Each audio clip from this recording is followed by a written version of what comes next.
All right, so I want to talk about Stephen Donziger case and what this means, because what you have is a so-called private corporation uh, who is being allowed by a so-called representative government, who's supposed to look out for the interests of the people.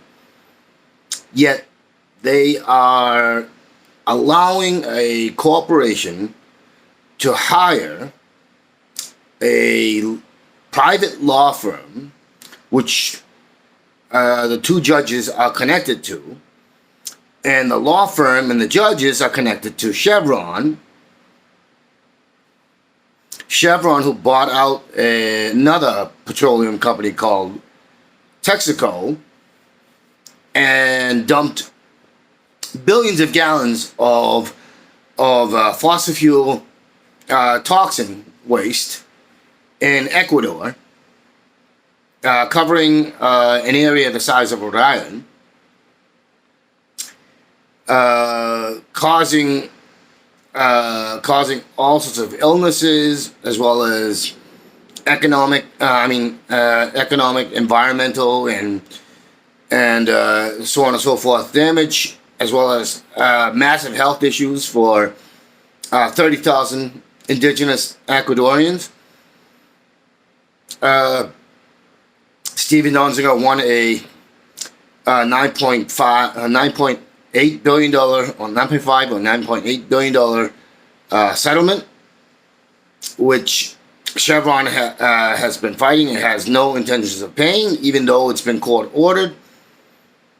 I was watching an interview with Stephen where he was talking about how he and his team have been to multiple places in multiple courts, multiple countries, and has repeatedly won the case. And basically, Chevron has not just the verdict passed down by the Ecuadorian courts, but courts in Canada, in the U.S., and so on and so forth, and other places. But it shouldn't matter, because they were doing business in Ecuador, and Ecuadorian court ruled in favor. And actually, they were asking originally $18 billion, but that was basically cut almost in half. And even though he's won this for the Ecuadorians, Chevron has refused to pay. Our so-called government has not forced them, even though it was a legal finding. And now our so-called government is ignoring a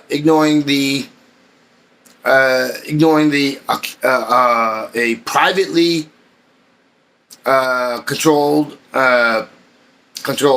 so-called criminal proceeding against Stephen Donziger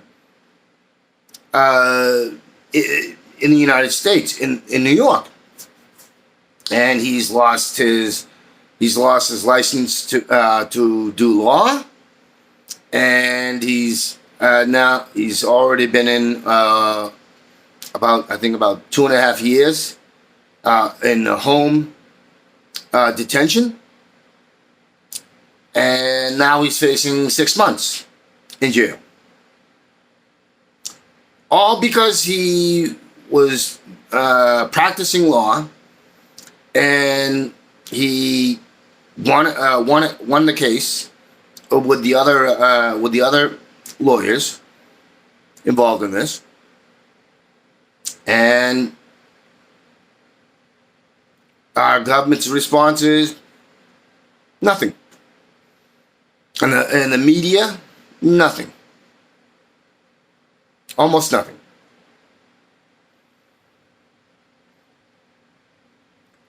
So there's been a comment about Citizens United and how this allowed corporations to become people and so. But I want to make a correction on this because this is not a new thing. All Citizens United did was make official something that they were already doing. Have been doing since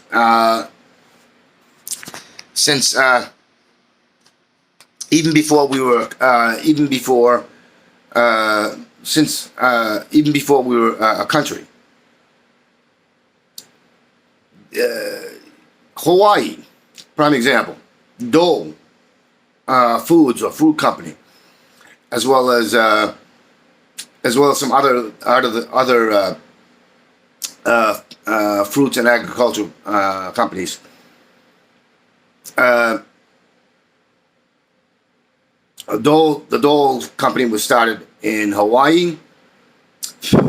They managed to use mafia tactics and other ways to basically eat up the land and the agricultural and gain outsized control in agricultural and fruit. And so and they've been there, I guess, a few generations. This is when Hawaii was still a sovereign nation, and these were Americans who had come in as immigrants into Hawaii, and they basically wanted full control. They wanted to monopolize. They wanted to dominate, and so they asked the so-called U.S. government to send the military in to invade, so that they could, so that Dole and others could do whatever they want over there in Hawaii. So understand that, and this is just one case. These are historical facts. So this whole thing about Citizens United making it so that corporations can bribe and buy out. It's already been the case. It's already been the case for centuries. This is not something new. It has always been the factor. Big money talks, big wealth talks, big landowners talk, and the rest of us, we're given enough scraps to keep us from questioning, keep us from rising up and rebelling against these criminals. And we know through the history that really color and ethnicity is just another diversion to divide and conquer. But it really doesn't matter if you're white, if you look like me, if you're black, if you're brown. It doesn't matter. You could be red with polka dots. Wouldn't matter. The thing is the reason why the so-called government has always backed those with land and money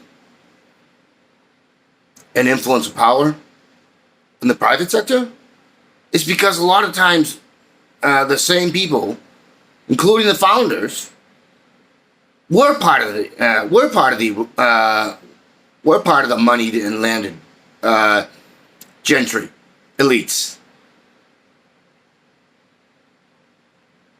or had, there were intellectuals that had inroads with these criminals, because they're all criminals. Hell, most of the founding fathers were slave owners. That in itself makes them criminals. biased criminals, biased in their favor.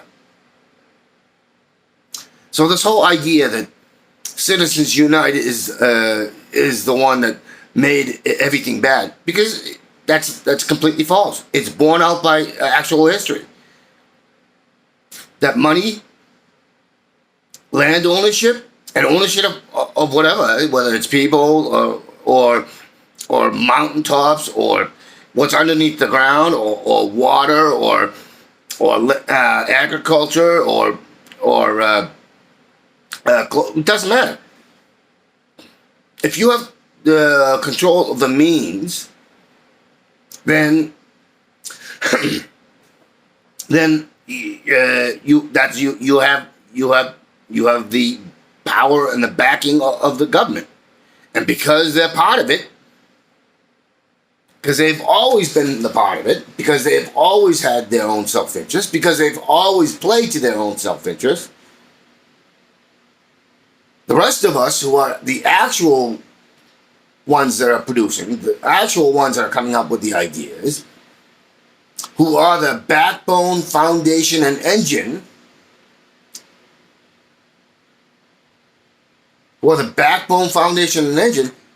we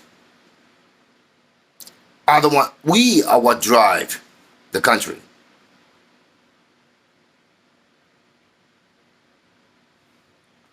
You know, there's a channel that does a great bit about self-made billionaires and millionaires.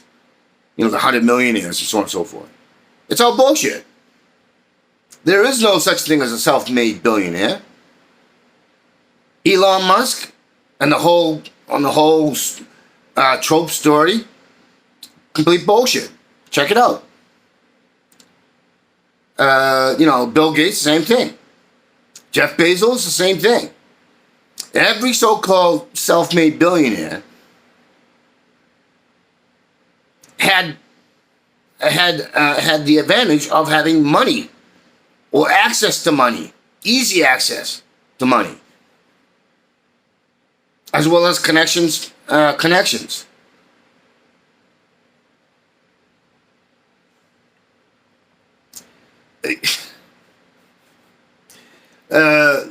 And that idiot,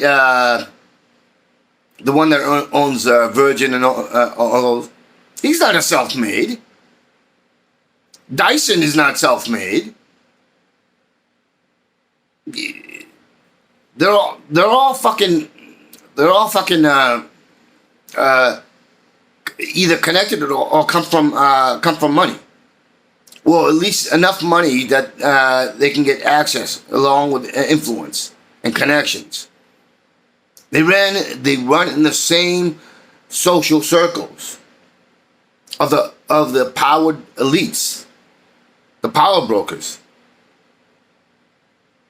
Every time these power brokers decide they need to have start a war so that they can make money, so that they can get more control, it's we who pay the price. Not in our physical lives, our mental lives, our emotional lives, and our economic lives. Every time they do anything, like make decisions like Dow in the creation of Teflon and the micro nanoparticle that they created, which can't be filtered, and they dumped, and the so-called regulatory agency knew about this dumping, and they knew about the health effects. Yet, largely, most people don't know about it, and largely, it's not kept out there, and it's not. We're not being given the critical thought to say, hey, that is a criminal action. That is an attack on us. And these people belong in jail. But that's every big corporation. Why? Because why would they want to spend money when they have control?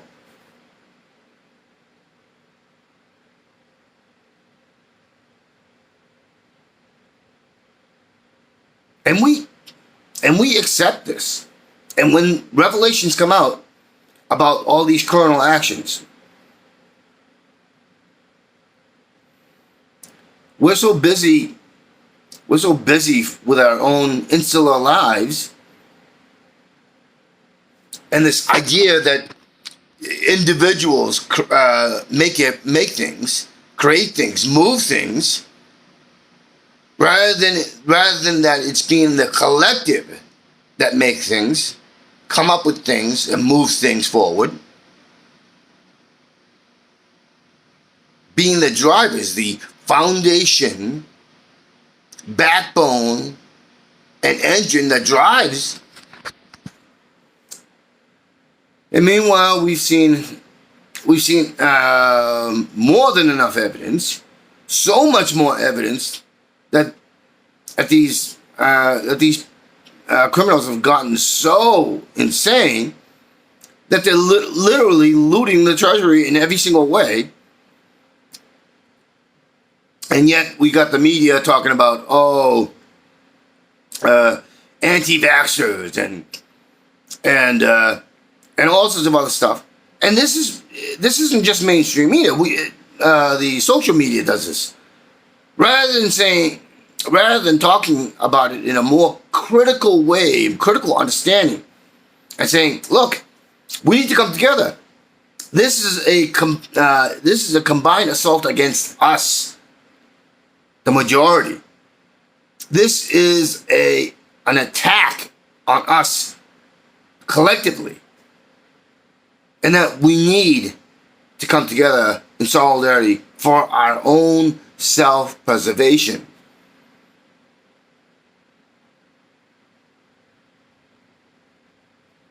And yet, we keep allowing the division to happen. We keep buying into this idea that we have to attack. We have to attack. We have to attack. We have to attack. We have to accuse. We have to. This isn't. There is no such thing as a left. There is no such thing as a right. There is no such thing as the center. There is no such thing as a moderate. There is us. We are the core. We are the foundation. We are the drivers. We are the innovators. We are the builders. We are the manufacturers. We are everything. Without us, they have nothing. They have nothing. If we do not support their criminal activities by giving them the power to be able to dictate their rules and their ideas and their motivations, then we have failed ourselves. Then we have surrendered. We have lost all the values we talk about, that we say that we stand for. We have lost all moral authority, ethics. We stand for nothing.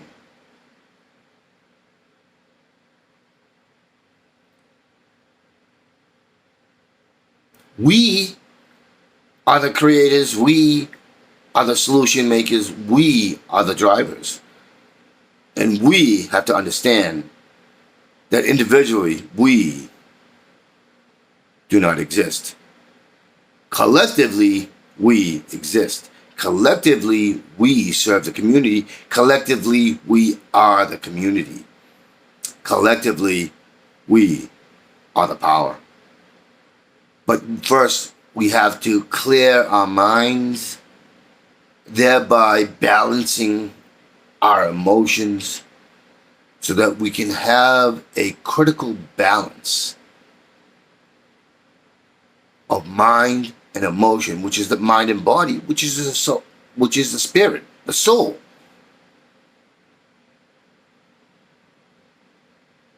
That is what we need. No, we will never get perfection because we have to work for that. We have to strive for that. But we can't do that if we do not have a critical balance. If we do not have the drive to learn, to understand, to think of it critically, and balance emotionally, so that we have this balanced spirituality, which tells us and gives us a steadiness in our ethics and our common values and our morality. Otherwise, and I like to paint this picture.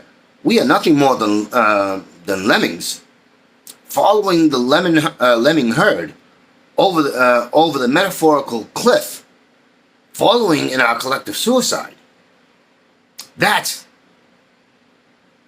I think, all of us would like to believe we're not lemmings, that we won't blindly follow the herd over the cliff. We like to believe and think that we are better than that. But that's how I see us. We are blindly following over the cliff. And that's insanity in itself. We have to understand ourselves. We have to understand our world, our environment, our planet, and the dynamics of how we treat each other. Inclusive means collective. It's collectively working and striving and driving for a future. Joining the military in the United States of the West is basically signing up and saying, okay, I'm going to be a mercenary, not a very well-paid mercenary, not a mercenary that gets a lot, that should be getting a lot more benefits, but the whole thing about the mercenary is that, yeah, you'll do anything for a buck. Doesn't matter how damaging, how destructive, how destructive personally and to the future. Doesn't matter how much you might. That's what a mercenary is.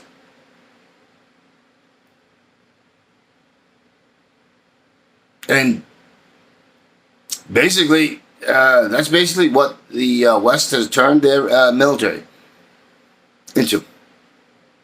You're not soldiers defending the collective in your country or in your region. You're mercenaries. You're serving the interests of those who have access to power, who have been granted leave to have power. Now, people like to make distinctions about capitalism and feudalism and all the, but however you want to frame it, the so-called elected officials and the corporations are acting like feudal lords and ladies.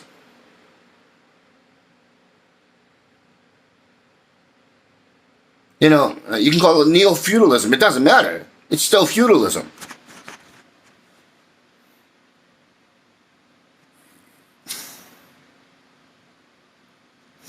We have to set ourselves straight. And the only ones that are going to do that is ourselves. And we can get assistance from the collective, from those who have actually had life experience like I have. I've had life experience, which has set a certain code and caliber of what common natural morals and ethics should be. And that's what life experience is.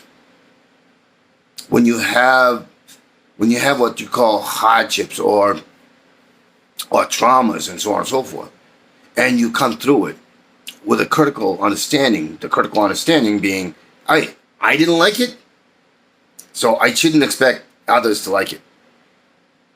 So I shouldn't do things like that others would not like. Being physically beaten, so I could go back to building, putting together plastic hollies to be sold for the, which wasn't benefiting me, or the dozens of toddlers that were forced to do it with me, including my blood brother, who was younger than me, a year and a half younger than me. I had that and much, much more. So what I've come to understand is that's simply unacceptable. It is intolerable for me to have that sort of thing happen. So therefore, I will not tolerate it for anybody else. I don't care how many thousands of miles away you live, where you exist. That's the core of my morality. Something that the Bible talks about is do unto others as you would have done unto you. That's it. That's really simple. Now don't get me wrong. I'm not a religious person. And I talked about why I'm not a religious person. But it's my life experiences, which is why I've looked into the history of religion and all the atrocities and hypocrisies and bigotries. But I've also looked into the history of the United States, into China, into Russia, into Western Europe and Eastern Europe and everywhere. Because my own experiences drives me. But it's also the stuff that I learned from the community.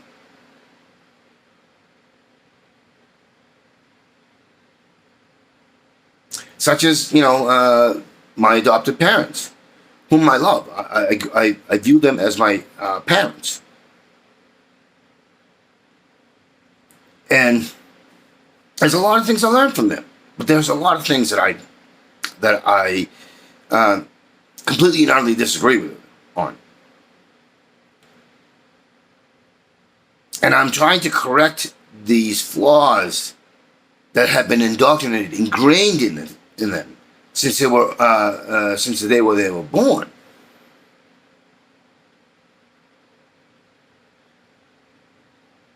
Just because we don't do violence or violent things in our own personal lives, but the acceptance of it being done in my name is intolerable.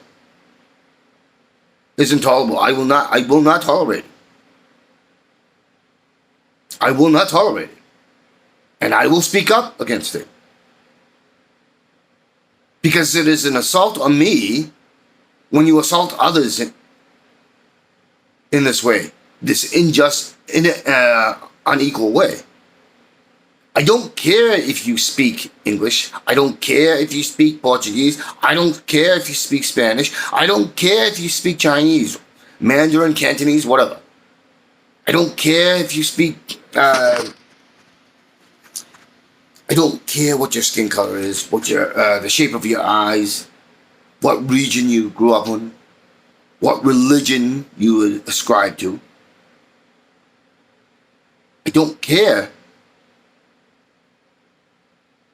because it is a violation against me, therefore against us collectively. I understand the reasons why they use racism, the reasons why they promote bigotry, the reasons why they constantly use hypocrisy. It's to divide. It's to distract us from understanding that we are one collective, that we are one driver, we are the one foundation, we are the one backbone and engine. That we are the armies that create, that move us forward.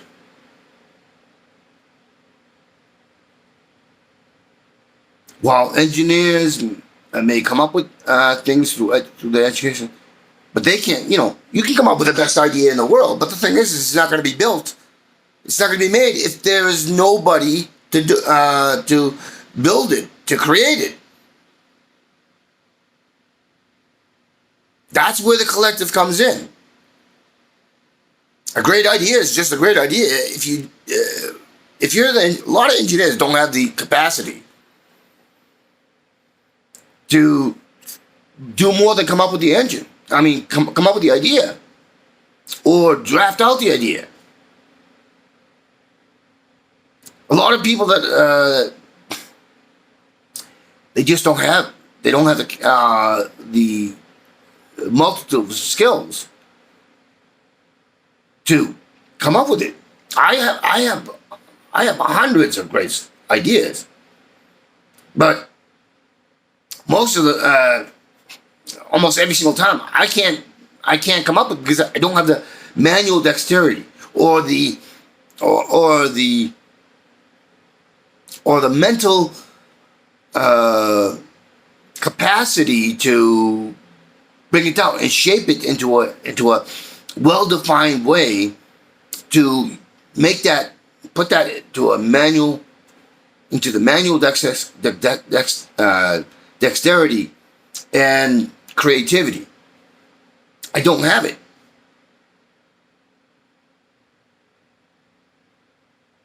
So I need the collective to come in. And because I've come to think in those terms, I understand that, as a collective, I can't take all the credit. And what does it matter? What does it matter? So long as it's creative, so long as it's helping the collective. I have no interest in being obscene, and that's the key word, obscene wealth. I have no interest in that. I have absolutely no interest in that. Why? Because it doesn't serve the collective. Because it robs from the collective. Because it makes people insane. It makes them accept immoral things and do immoral things. It perverts the idea of being in the community, of being in the collective, of being responsible, being another hand, another backbone, another pair of legs, another pair of eyes, ears, and another mind, which can be put to use collectively, together, as a community, to solve an issue. To make our lives better, make our world better. That is what a collective means to me. And to have obscene wealth and having obscene amounts of land and other means and levers of power, all that does all that does is warps the it warps the balance. It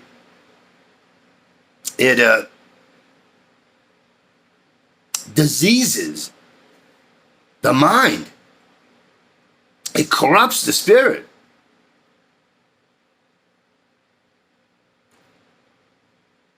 And it sets you to thinking in narcissistic terms that you are better, somehow more. I mean, think about it. Leave Jeff Bezos and Bill Gates and Elon Musk and what's his name?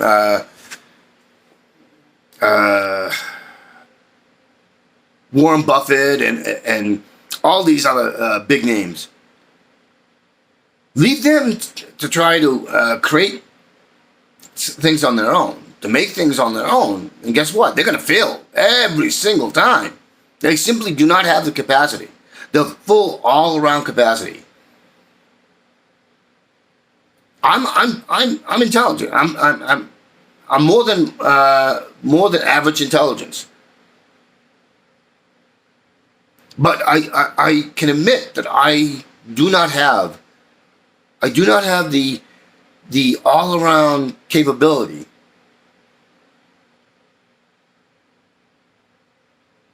I know my own weaknesses. And therefore, the collective, the community that is imbalanced, that is working together, not trying to be a big name or famous or wealthy or whatnot.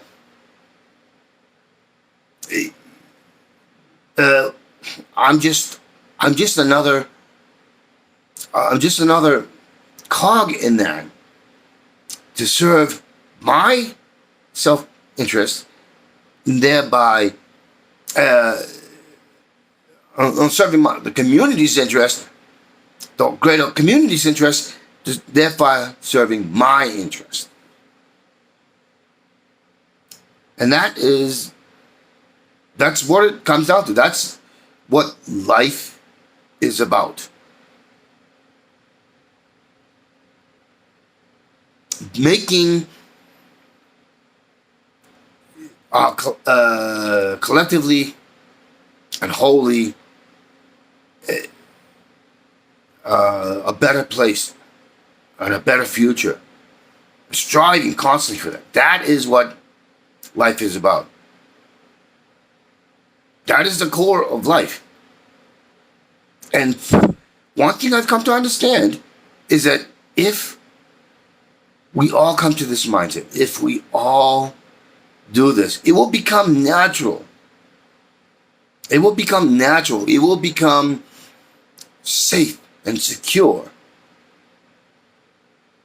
It will mean that we will have less cluttering us mentally, emotionally, and spiritually. And that will knock out a lot of the stress and worry. It will make the understanding that competition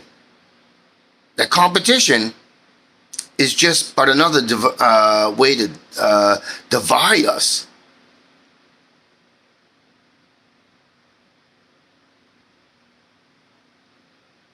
All of it becomes so much more clearer, so much better. All of it will drive us to be more creative, to think ahead. It will allow us to be able to address each other, talk to each other, and communicate and share better. All the things that we're told when we're grown up, when we're young. You know, that whole sharing is caring. That is what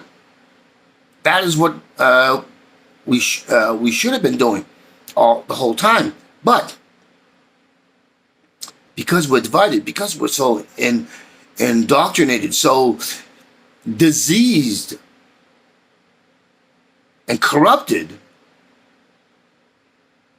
we can't think critically. We don't understand. And we feel that this core simple principle that collectively together sharing without expecting some form of outsized compensation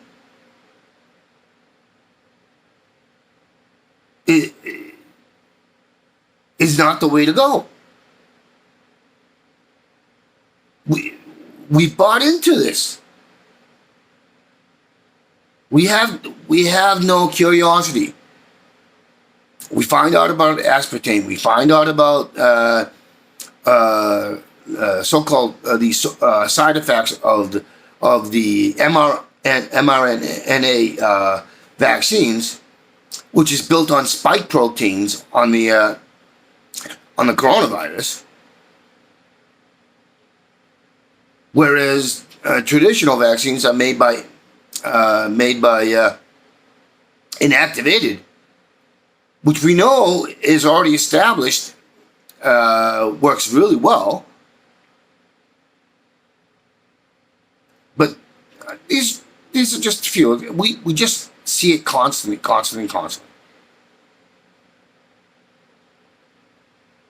And we have to find the self-enlightenment, the will, the drive to understand and to be involved and to come to this understanding, to come to this clarity that life is about a community of collectives working together and sharing.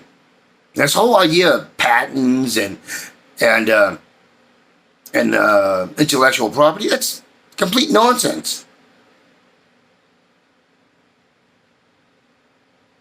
Competition kills. It kills. I mean, just look at the competition when we're in our school days, whether we're playing soccer, what they call football everywhere else, or the American football, and like the competition, we injure ourselves. We get injured, and sometimes really bad. Actually, a lot of times really bad.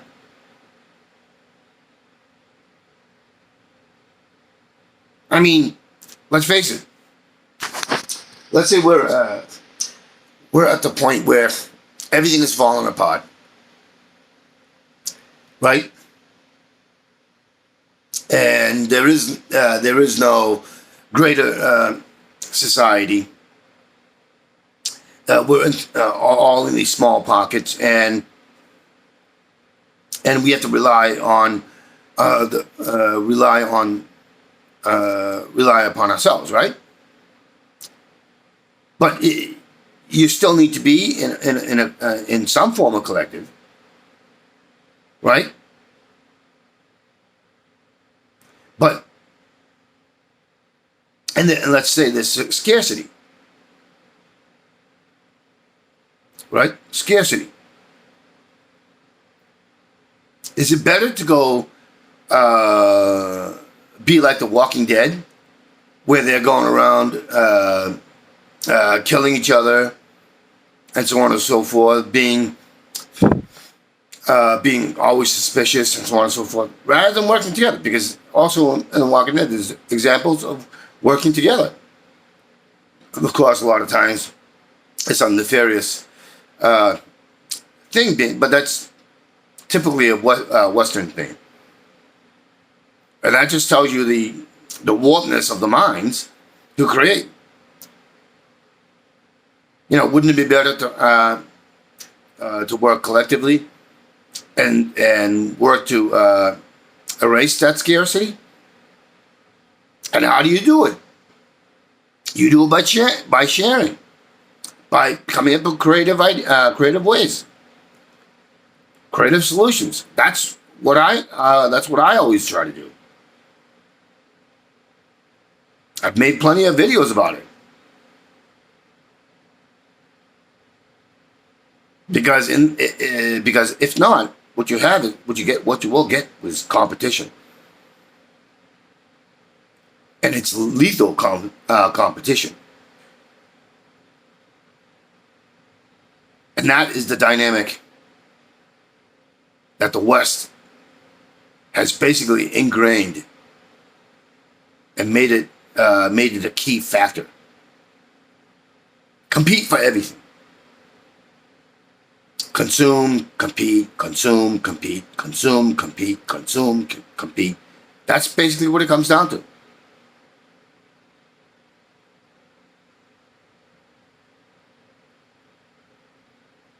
I'd rather see a world where we are a collective society in solidarity who understands that sharing is caring, because sharing means that all prosper,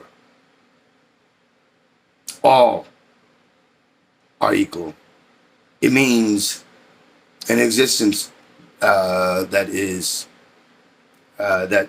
works towards abolishing scarcity.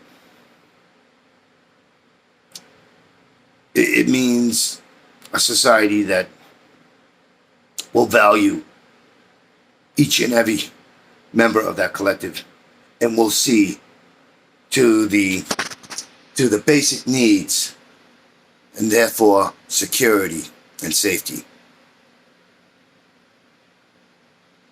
You can call it socialism, you can call it communism, it doesn't matter. It's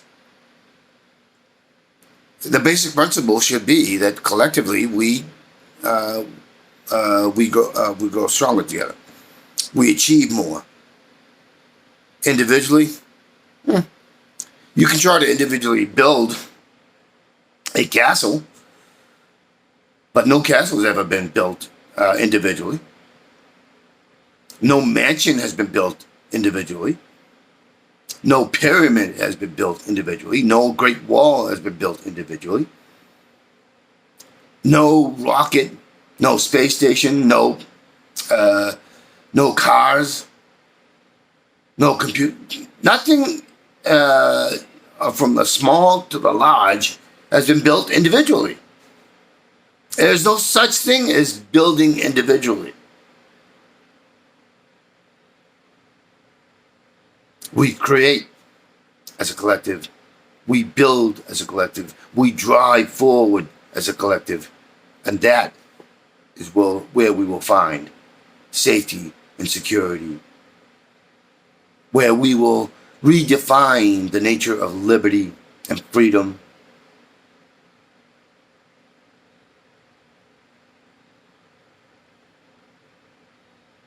Where we will have relationships that are lasting, because it's built on more than the physical. It's built on more than the monetary. It is built on more than, ooh, I'm a big manly man. It's built on more than the superficial nonsense.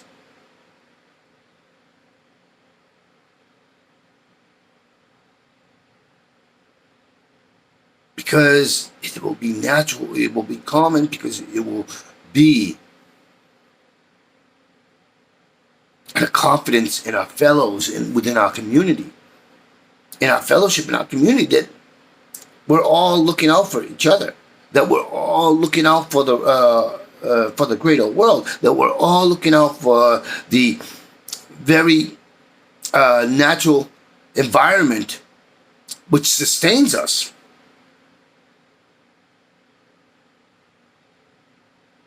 We won't put labels like savages,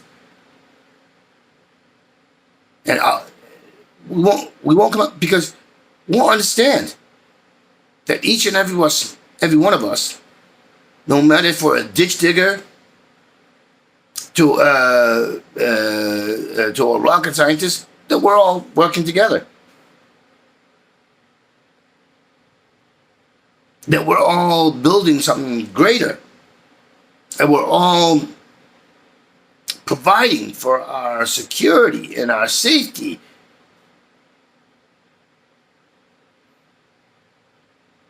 I think we would all prefer a world like that. I think we would all prefer to be less stressed. I think we would all prefer to have to know that, you know, the food we eat, the water we drink, the air we breathe, the technology we use isn't going to have some bad effects for us, because as a collective, always looking to make things better, we're naturally going to see to it, because collectively, down to our insular individual part in that collective, we'll know that there isn't some motive for profit or fame or whatever.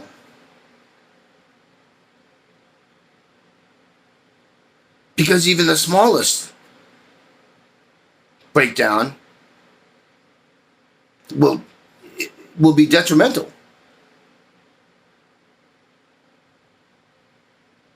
Anyways, I'll end it there.